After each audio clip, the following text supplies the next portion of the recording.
We're replacing the fuel rail pressure sensor on this 2013 Chevy Equinox with a Ecotech 2.4 liter engine.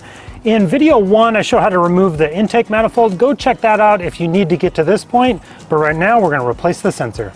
Obviously we have the intake manifold removed and the ports plugged with some rags to prevent debris like leaves from falling down in there.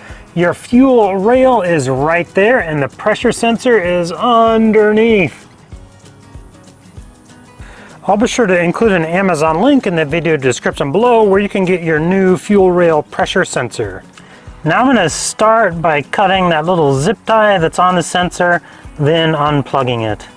This wire harness is a little bit of a pain in the butt to get off. You've got this little white clip on the back.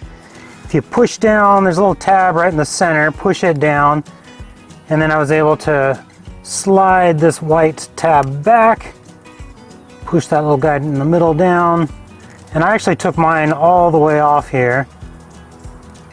And then once this white tab is out of the way,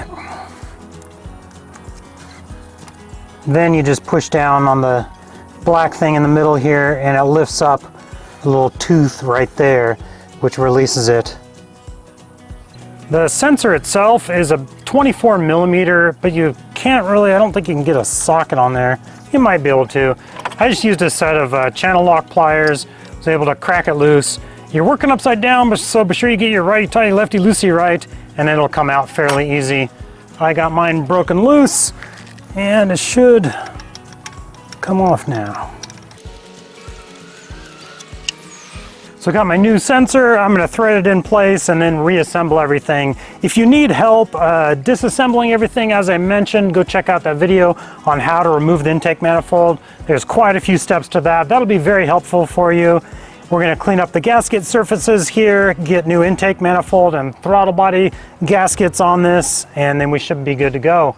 We're also going to have to go in and reset the code, that P0191 that I was getting, and hopefully that resolves my problem. Thank you guys so much for watching and have a good day.